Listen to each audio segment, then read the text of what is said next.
COVID-19 brought unprecedented challenges, new ways of doing things, and immense heartache for so many of us this year. But it also brought out the best in the environmental community here in Illinois. At the Illinois Environmental Council, when our agenda for the regular legislative session was sidetracked early in the pandemic, we pivoted to strengthening and connecting our community through new virtual programs and initiatives. In fact, we're stronger than ever. IEC is celebrating a major milestone in our role as convener of our community. We now proudly serve over 100 environmental organizations operating in the state of Illinois. From the fight for the clean energy future we all deserve, to ensuring that every community in Illinois has clean drinking water, to preserving and expanding Illinois' wild places, we know the progress we are capable of. We're able to accomplish amazing things because our community is amazing. And our community is amazing because of organizers like Amanda. And youth activists like Eduardo. And conservation experts like Andrew. And environmental justice champions like Celeste. And public health advocates like Brian. Local elected officials like Alderman Matt Martin. Sustainable farmers like Rachel. And clean energy leaders like Michelle. And young professionals like Beverly. And faith leaders like Pastor Scott. And legislators like Senator Robert Peters. And amazing IEC supporters like you. Because of you, our future, and the future for generations to come, grows brighter and healthier. Through it all, tough policy battles, community-led fights for clean air and water, and even a global pandemic, our team at IEC will continue building power for people and the environment until our constitutionally guaranteed right to a healthful environment is permanently secured for all people, plants, animals, and the systems on which our lives depend. Thank you for being on our side every step of the way.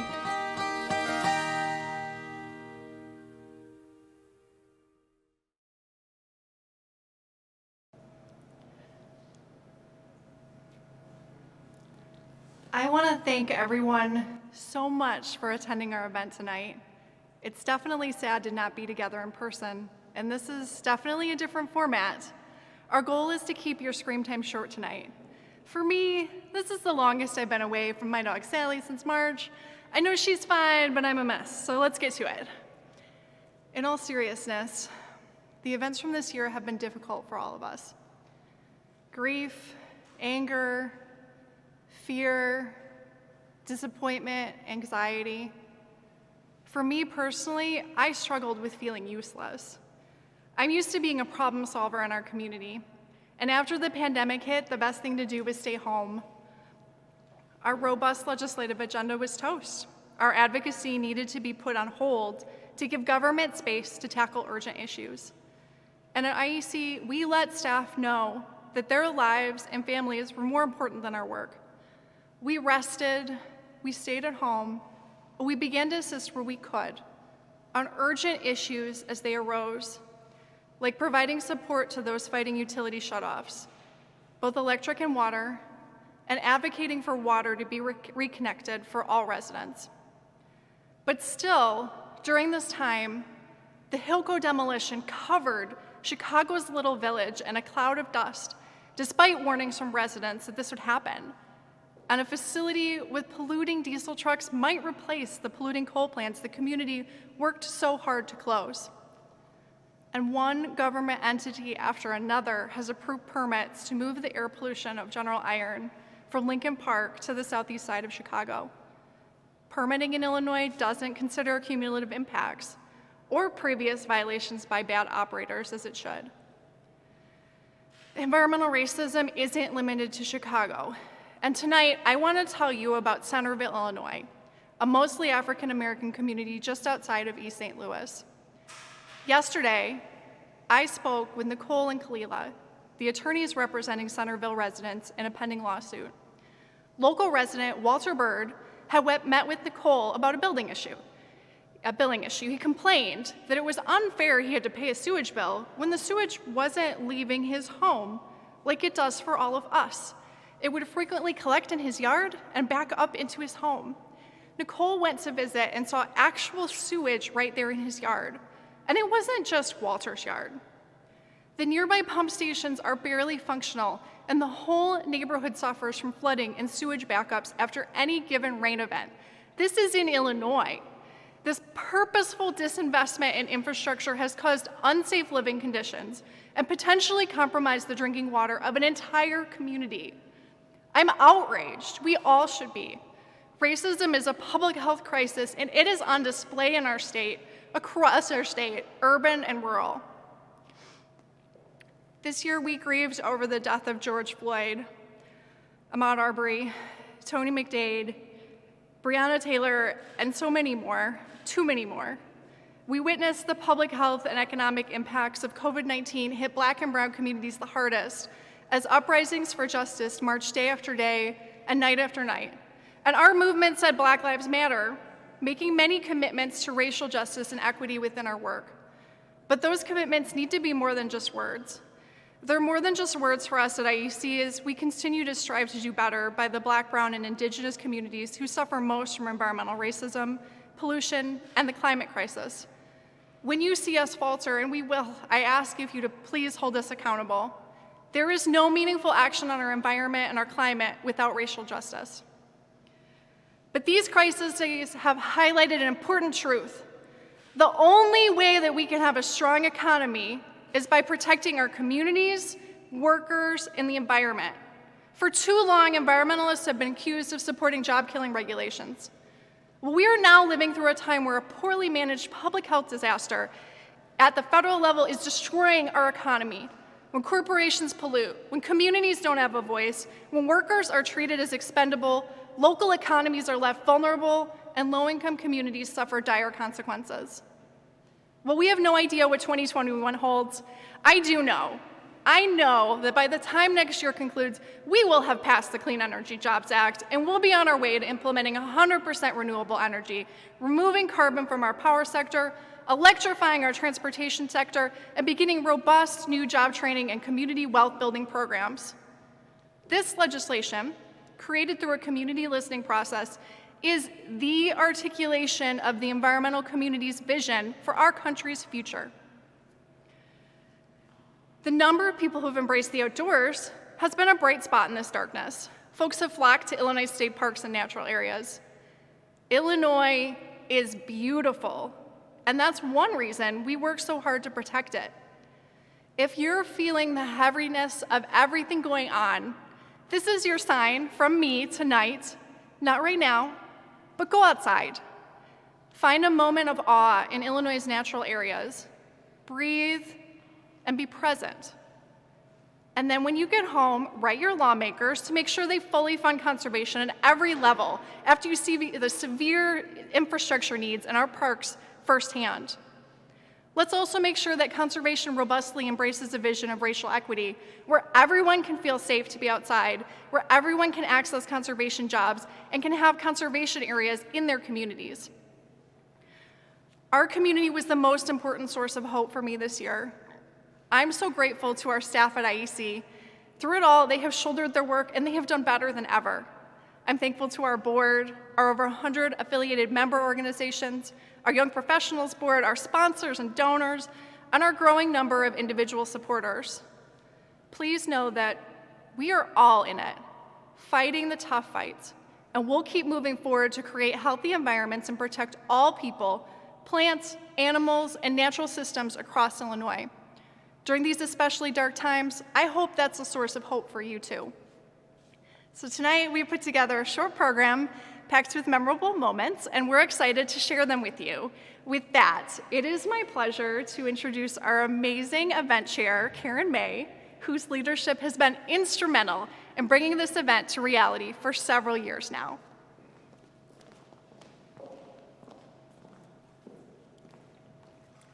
Hello out there in the great green state of Illinois. We're all missing the chance to hug and see each other in person tonight, but Jen and Jeff Sheldon and the IEC team have done a great job, and worked extremely hard to make sure that this event is lively and fun and profitable. It's better than the Oscars or the Emmys with that red carpet. We have a green carpet right out here to honor our amazing environmental champions tonight, live in person at the South Shore Cultural Center, right on Lake Michigan, part of the Chicago Park District. And we're thrilled that you are with us also. Our mission is to raise money to support the important work, which you've just seen highlighted in the video.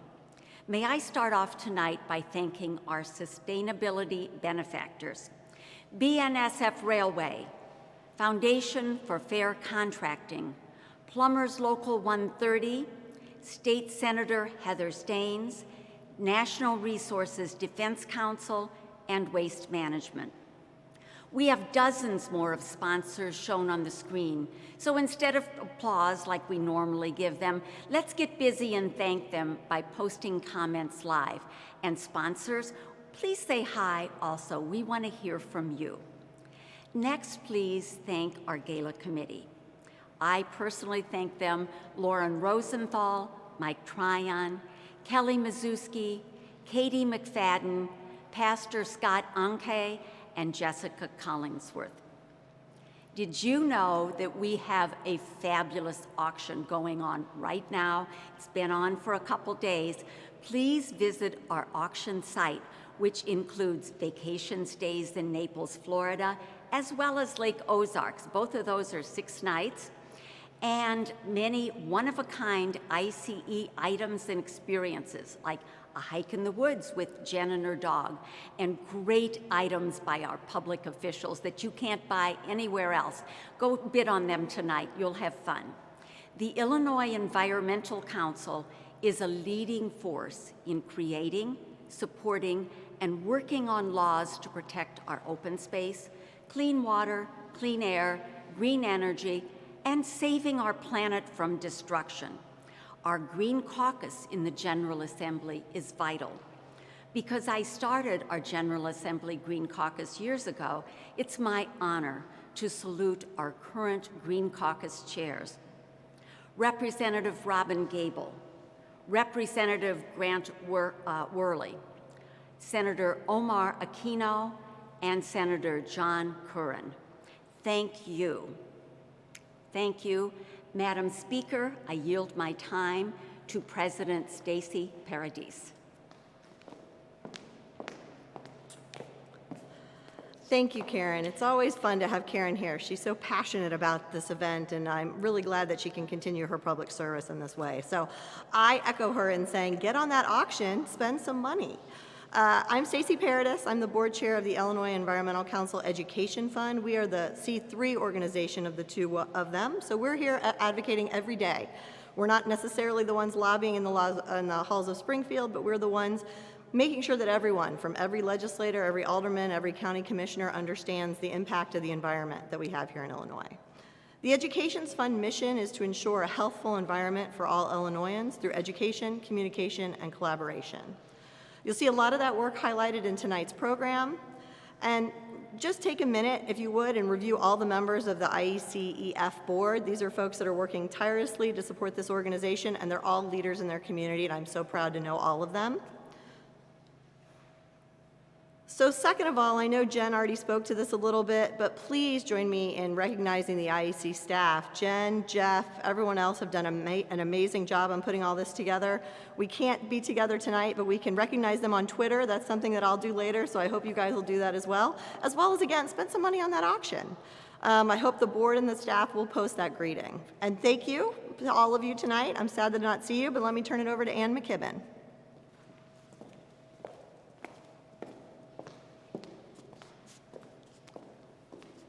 Hello, everyone. I'm Ann McKibbin. I'm board chair of the Illinois Environmental Council and policy director at Elevate Energy. Thank you so much for joining us tonight.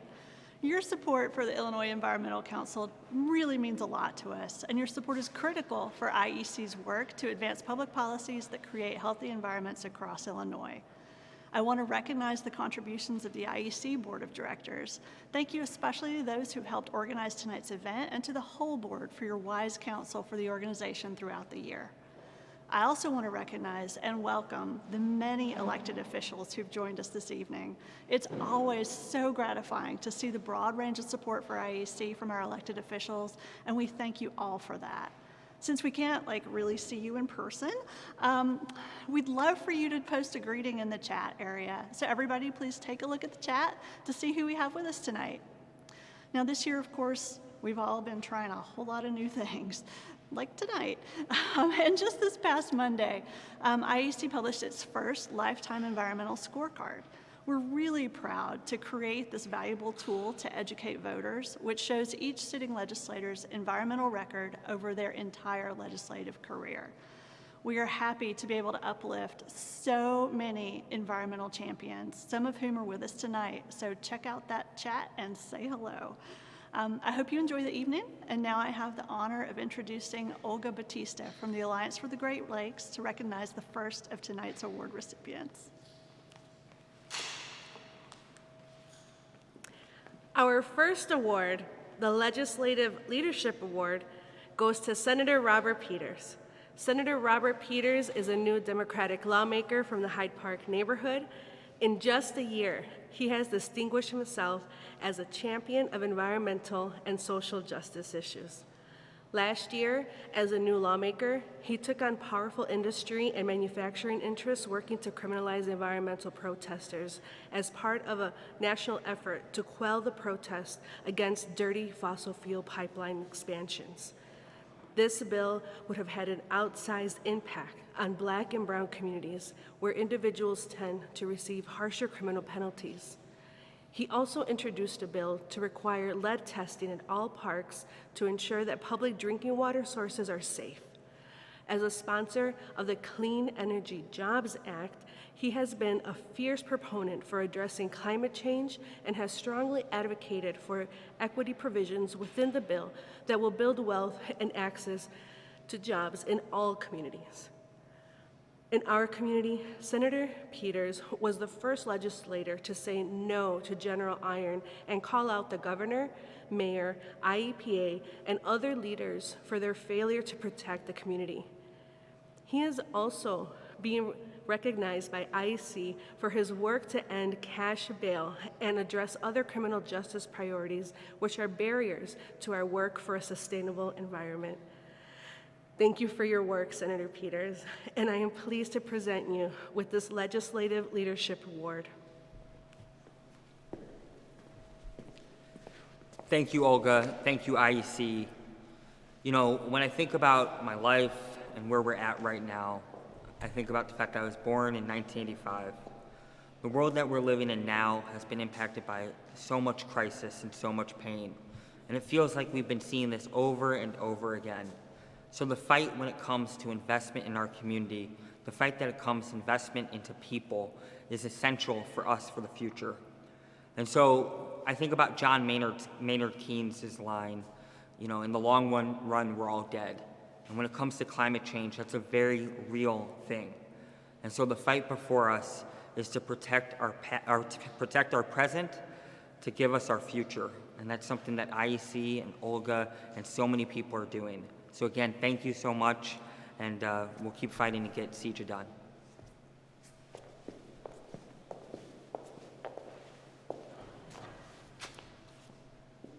My name is Pat Abrams. I'm the Executive Director of the Renaissance Collaborative, a nonprofit located in the Bronzeville neighborhood of the city of Chicago. I stand here tonight to introduce and to thank and to award a person who I was a part of the hiring team, as well as someone that I met over 25 years ago, Jacky Grimshaw. Jacky was brought into the center when we decided as a center that we needed to focus more on policy shifts as opposed to projects. She was brought on to head our transportation department, and her first challenge was to save the Green Line. Saving the Green Line took lots of effort, and it required Jacky's tenacity in order for it to occur. In addition to which, Jacky was charged with starting the Transit-Oriented Design Project, a project that we did a lot of conversations around before she went and used her contacts to galvanize the groups that was ultimately responsible for developing TODs, as we call them, Transit-Oriented Designs. When I think about Jacky's real contributions, it is around her championing the work that's needed in the environmental sector to make community development really work.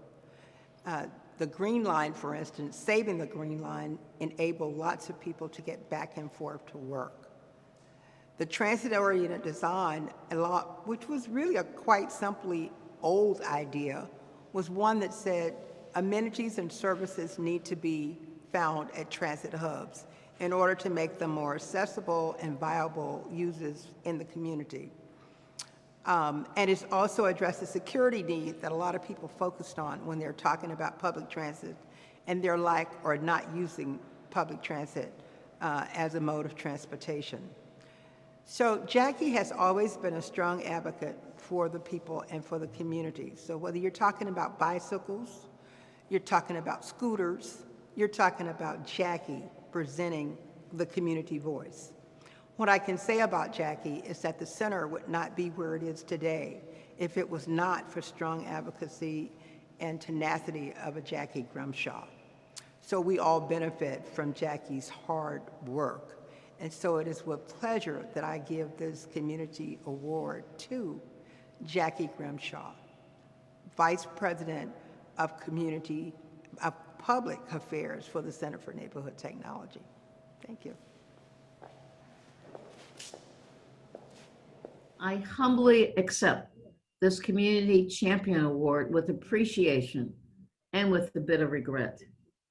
Appreciation for being able to provide some measure of environmental leadership working with IEC and my colleagues at CNT and with community serving organizations like COFI and promoting policies that acknowledge the responsibility we all have for protecting our environment, for advancing policies that seek to provide tools and support, especially to low and moderate income families in improving their environment, for working on policies to combat climate change, whether it's with the Future Energy Jobs Act or for transit funding to provide more sustainable options for people to travel without use of carbon emitting personal vehicles, and many other initiatives, too many to mention now. But with regret, because in spite of the work we have been doing here in Illinois, we see the horrific impacts from climate change with the wildfires along our western coast, the multiple intense hurricanes along our southern coast, and the drought that is impacting our southwest and western US. So I am appreciative for this recognition, but it only says that I must keep on working, keep on educating, keep on mentoring the next generation till I am able to finally hang up my boots, resting assured that there are many more to carry on this work. So thanks again to my colleagues at CNT for supporting me and for our former executive director, Patricia Abrams, for presenting me with this award. Thank you and good night.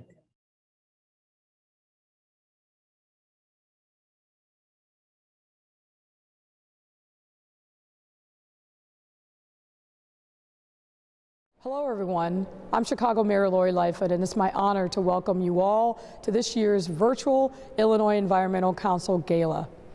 I want to begin by thanking IEC and the community members and leaders it has partnered with who are working round the clock to protect our environment and hold industries and their decision makers accountable for their environmental impact.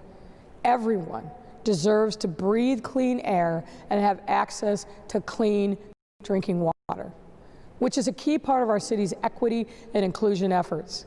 We are committed to doing everything we can to protect our environment, and that starts by listening and fulfilling the needs of our residents and environmental justice organizations.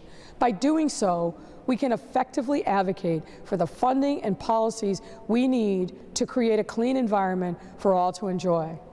As I said when I first ran for mayor, our city government has a responsibility to protect Chicagoans from environmental harms.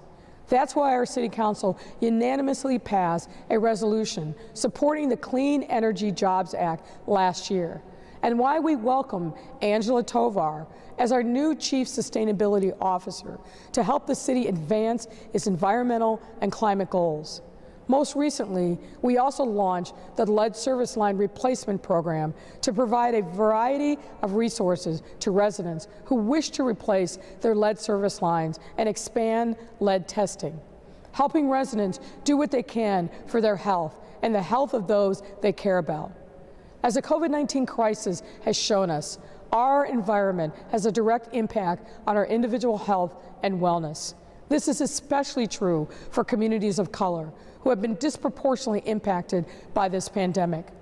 That's why moving forward, we will rely on the partnership of organizations like IEC to ensure that the plans we create to respond to these environmental crises are inclusive and sustainable.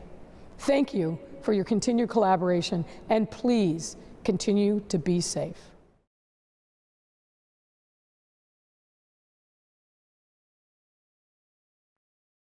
I want to offer my thanks to the Illinois Environmental Council for your work and your leadership protecting the plants and animals and natural systems of our state, and your impact, which goes far beyond our state borders. Your advocacy on these issues is critical to the progress that we're making, and I wanted to join you today to encourage you to keep up this important work. I'm proud to be your ally. Since I became governor, we've joined the U.S. Climate Alliance, signed a repeal of the Kyoto Protocol, signed the coal ash bill, and established clean energy principles for the upcoming work to fulfill our common vision to make Illinois a clean energy leader. Now more than ever, we need comprehensive energy reform in Illinois. Illinoisans are experiencing pollution, record flooding, and the biggest public health crisis in a century. And for communities of color, these crises are exacerbated by historical and structural racism in our decisions about the environment, in our healthcare systems, and beyond. The urgent need to address climate change and create jobs means that now is the time to transition to a clean energy economy.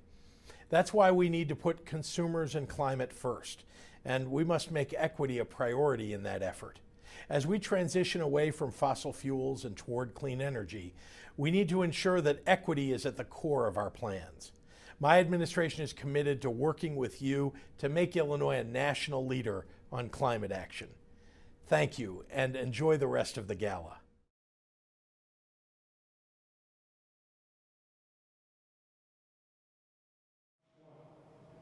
Good evening, everyone. Senator Bush, buenas noches. I'm Vittorio Gomez, a proud board member of the Illinois Environmental Council. While this year has been full of unrelenting challenges, in many ways, IEC and our collective movement is stronger today than it was when I addressed the 500 socially undistant and unmasked faces who attended last year's annual event. As the impacts of COVID-19 gradually and then suddenly turned our plans upside down, IEC rose to the occasion through a series of actions as only it could. Most Chicago area offices went dark Friday, March 13th, with the impacts throughout the state soon thereafter. The following Wednesday, only 3 business days later, IEC launched a daily, free, and open to the public Lunch and Learn webinar series. By bringing our community together during the pandemic to fight for public health, educate the public on the wide-ranging issues we advocate for, and gather virtually, we strengthened our movement at a critical moment. Here is a little more. As people were forced into their homes and figuring out their new routine, we asked ourselves if we could pull off this kind of initiative, an educational series on a daily basis, and cover a wide range of topics.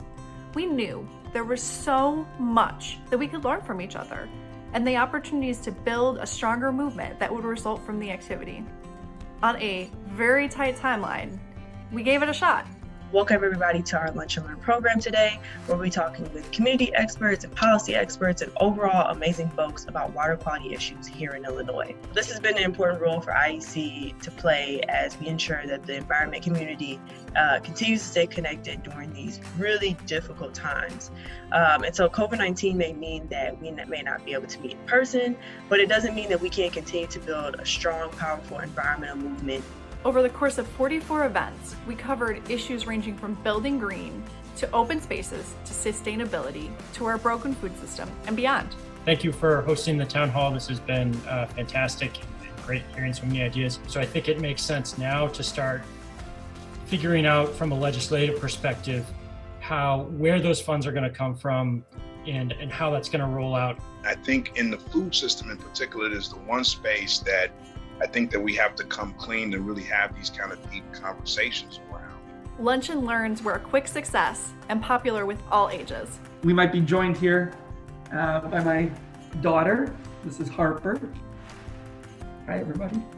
What we've really been presenting to our local electeds and statewide and federal elected officials is to treat these workers, again, disproportionately from disadvantaged communities with the seriousness that they need to be right now. We also launched a series of virtual issue-based town halls and a brand new community council. We also shifted one of our most effective tactics, taking decision makers directly to farms, open spaces, and sustainable businesses for tours. Along with our partners at the Illinois Stewardship Alliance, we recently held our very first virtual farm tour. Hi, I'm Rachel Berry from Prairie Renaissance Farm. I'm a first-generation farmer, farming about 1 acre of 13 in central Illinois. We grow heirloom vegetables here, my husband and my 2 kids. And we also are hemp farmers. We grow hemp grain and hemp fiber. So yeah, we had some setbacks and some challenges, and our fiber did not come out as we planned, but we do have grain. So that's what I want to show you. Some positives of the year were that we were able to get seed easier than we were last year. We had a ton of weird weather this year, lots of rain. That was not helpful for us. Our soil was too acidic, so that did not work for us. I found a lot of value in these farm tours, but as a hemp farmer who's working with a newly legal crop, we need to get the word out about this. And then for senators and our representatives, when we use these virtual tours, we can give the updates that we need, we can get the feedback that we need in real time without having to travel. I would really like to see more of this in the future.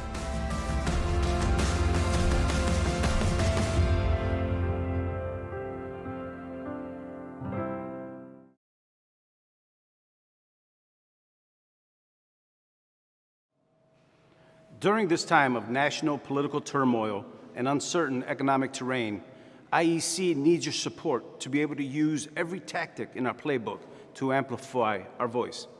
Tonight, I'm asking you to support IEC's work by making an investment. When our community shares a vision, when we're able to unite, when we collaborate to enact strong policies, everyone wins. That's what building power for people and the environment means to us at IEC, and that's what we're asking you to help us do tonight. Please donate now by visiting iecf.org/donate. Again, please donate now by visiting iecf.org/donate. Thanks for your support. Thank you, Vittorio. We're entering the home stretch of our program with the second round of awards. But first, I want to remind you to visit our silent auction. Thanks to our generous sponsors, it is overflowing with great items. Most items in the auction close out on Monday, but a few of my favorites close this evening at 7:40 p.m. So I want to tell you about those now. First, a happy hour with Jack Darren and Katie McFadden of Sierra Club. You should have seen Katie McFadden's prom dress tonight in the breakouts. Wetlands Adventure at Emaquan Preserve. And our extremely popular State Representative Kelly Cassidy's homemade custom cookies, those bids all close tonight. So your bid supports our work. Thank you. It's time for more awards, and we are starting with the Conservation Champion Award. Hello, I'm Jerry Adelmann, President of Openlands. And it's my great honor and privilege to bestow the Conservation Champion Award for 2020 to John Rogner, one of the greatest voices for conservation Illinois has ever known. Early in his career, John was head of the regulatory branch for the Army Corps of Engineers in Chicago District, but then for 23 years had leadership positions with the U.S. Fish and Wildlife Service, focused on large landscape preservation in the Great Lakes and the Upper Mississippi. John played a critical role in the creation of the first National Wildlife Refuge for the Chicago metropolitan area, Hackmatack, and then later Kankakee. John was a great advocate always for biodiversity conservation. He led the efforts to prevent the spread of Asian carp. The list of projects is so long, I don't have time to even begin to list them all. Closer to home, John has also been a great leader in Chicago wilderness. He was involved from its inception, served as past chair, and presently in the steering committee. John believes deeply in the power of collaborations and partnerships. Personally, I've had the great pleasure of working with John on numerous projects, and two that are important for me. One focused on creating a grand vision for the Calumet region, and then most recently, working with Senator Durbin, John was one of the architects of legislation that he recently introduced, the Renew Conservation Corps Act, which would establish a 21st century conservation corps for the entire nation, employing 1 million people over 5 years, focused on our parks, our natural areas, and green infrastructure. Today, John is the Assistant Director of the Illinois Department of Natural Resources. John envisions big dreams, big plans, but he also knows how to implement them on the ground. And today in Illinois, we're facing some of the greatest opportunities, but also challenges that we've ever experienced, especially with climate change. We're so fortunate to have John in that leadership role today. So for more than 30 years, John has been a force connecting people to nature, protecting and expanding our public lands and the rich biodiversity of our great state. John, I know that the entire conservation community joins me in congratulating you and saying thank you for all you have done and will continue to do.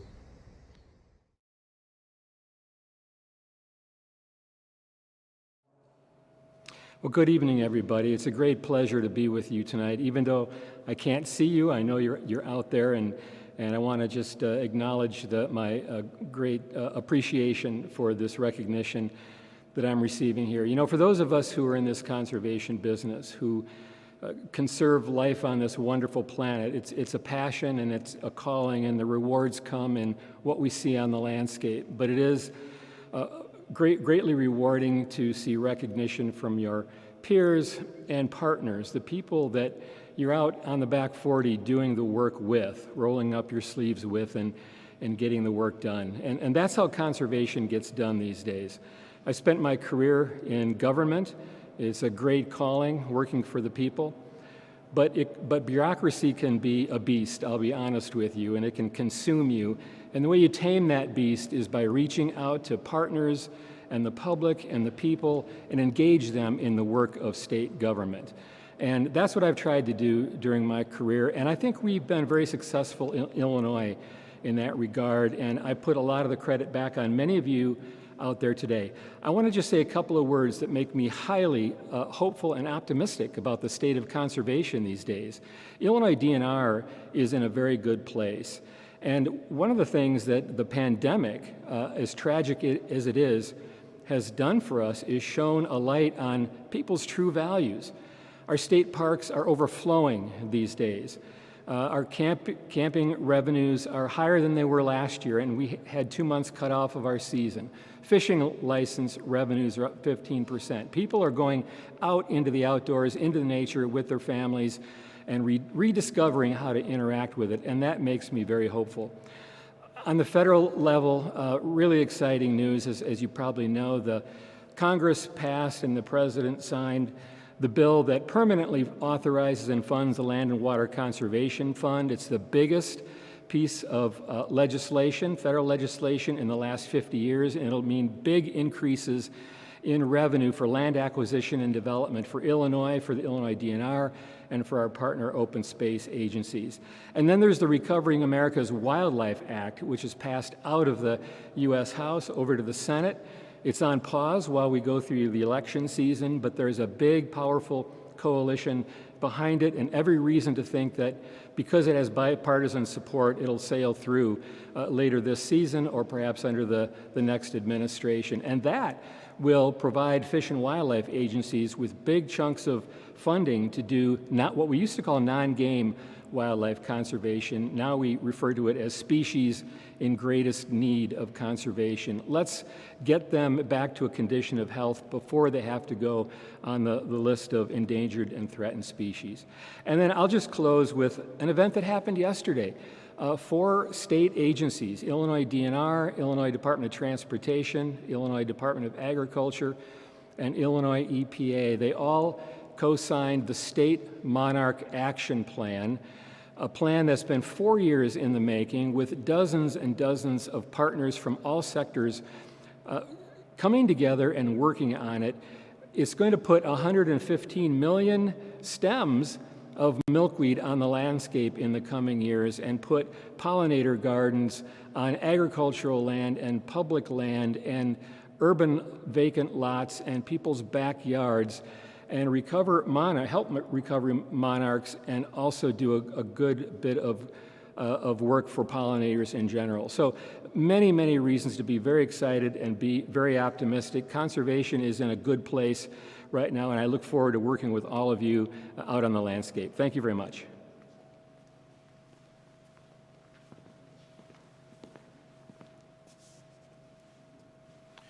Good evening. I have the distinct honor tonight to present the Ally in Action Award to SEIU, Service Employee International Union. As a union, we see them on the front line with us as we go down to Springfield. It's always exciting to see the purple and yellow shirts get off the bus and chant and cheer with us as we try to pass great legislation as the Clean Energy Jobs Act. And so it's my pleasure tonight to present them with this great award on behalf of the IEC, and as a board member, I'm just so excited to be the one that presents this award to them. Thank you. Hello, our friends at the Illinois Environmental Council. I'm Tom Balanoff, the president of SEIU Local 1, and on behalf of the 50,000 members of our local, we can't think of a better group to be allied with. You know, we represent cleaners, security officers, our other SEIU locals, healthcare workers, oftentimes the most marginal yet essential workers. And those workers work hard, and then they go home to their own communities, oftentimes the most adversely affected by the pollution in our cities and in our country.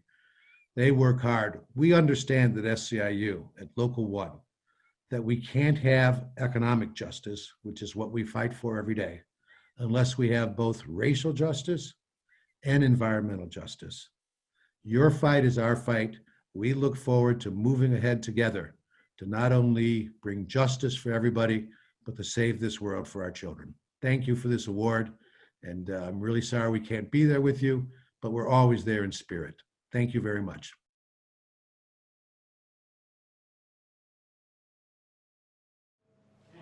We are at our final award of the evening, and this one is a surprise. The recipient has been surprised. He just learned that he received the Illinois Green Caucus Karen May Award.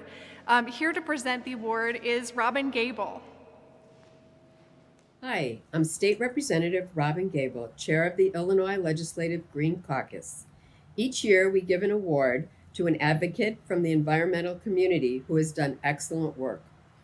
The award is named after former State Representative Karen May, who was the founder of the Green Caucus. The winner of this year's award is Pastor Scott Onque. Pastor Onque works as the policy director for Faith in Place and also is the pastor for St. Luke's Missionary Baptist Church. I've had a pleasure working with Pastor Onque as he has developed relationships with legislators in promoting CEJA, particularly around jobs, equity, and community development. Congratulations, Pastor Scott. Well deserved.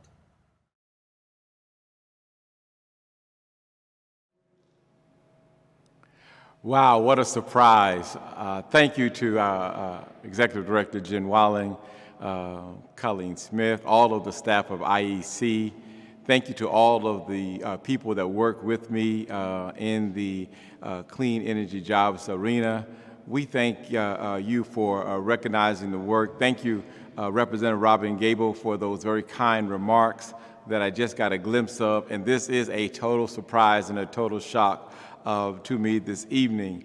As an advocate, I really enjoy the work that I do around clean energy. I love going down to Springfield.